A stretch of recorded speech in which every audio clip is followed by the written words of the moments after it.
आज हम अध्याय 4 की प्रश्नावली 4.1 का प्रश्न पहला सॉल्व करेंगे, जिसमें हमें जांच करना है कि क्या निम्न द्विघात समीकरण है। तो सबसे पहले हमें द्विघात समीकरण का मानक रूप ज्ञात होना चाहिए। तो द्विघात समीकरण का मानक रूप ए एक्स स्क्वायर धन बी एक्स धन सी बराबर 0 होता है, जहाँ पर ए बराबर नहीं है 0 के तथा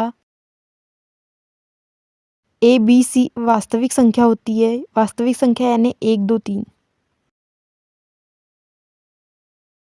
अब हम प्रश्न चौथा सॉल्व करेंगे। तो इसका गुना इससे होगा तथा इसका गुना इससे होगा। तो लिखेंगे x गुणित 2x धन 1 और ऋण 3 का गुना 2x धन 1 से होगा, और इधर x का गुना x से होगा तो x स्क्वायर आएगा, और 5 से गुना होगा तो 5x आएगा। अब इसको सॉल्व करेंगे तो 2x से गुना होगा x का तो 2x स्क्वायर आएगा, और धन 1 से होगा तो x आएगा, और ऋण 3 का गुना 2x से होगा तो ऋण 6x आएगा, और ऋण 3 का गुना 1 से होगा तो ऋण 3 आएगा। ये संख्या पक्षांतर होंगी तो x स्क्वायर इधर आएगा तो ऋण x स्क्वायर आएगा, और 5x पक्षांतर होगा तो ऋण 5x आएगा और बराबर 0 होगा। अब यहाँ पर 2x स्क्वायर में से ऋण x स्क्वायर जाएगा तो x स्क्वायर आएगा, और धन x में से ऋण 5x जाएगा तो घटेगा तो ऋण 4x आएगा, क्योंकि बड़ी संख्या के आगे ऋण का चिन्ह और ऋण 6x लिख लेंगे और ऋण 3 बराबर 0 लिख लेंगे। और यहाँ पर दो समान चिन्ह है तो संख्या जुड़ जाएंगे, और बड़ी संख्या के आगे ऋण का चिन्ह तो ऋण 10x आएगा, ऋण 3 बराबर 0।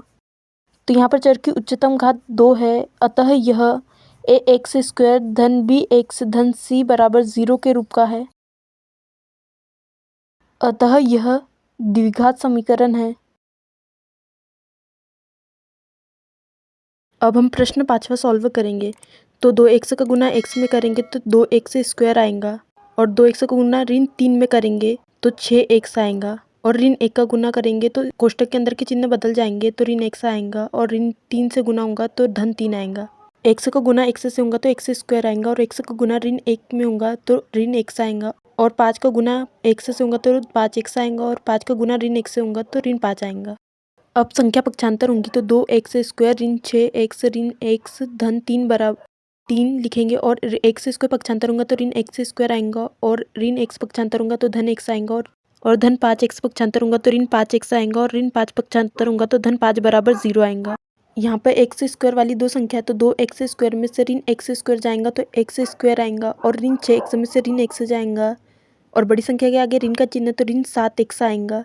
5 और 3 जुड़ेगा तो 8 आएगा, और x में से ऋण 5x जाएगा तो यहाँ बड़ी संख्या के आगे ऋण का चिन्ह तो ऋण आएगा, और संख्या घटेंगी तो 4x आएगा बराबर 0। अब यहाँ पे ऋण 7 और ऋण 4 सेम संख्या है तो जो संख्या जुड़ जाएंगी, और बड़ी संख्या के आगे ऋण का चिन्ह तो ऋण 11x आएगा, धन 8 बराबर 0। यह ए एक्स स्क्वायर धन बी एक्स धन सी बराबर 0 के रूप की है।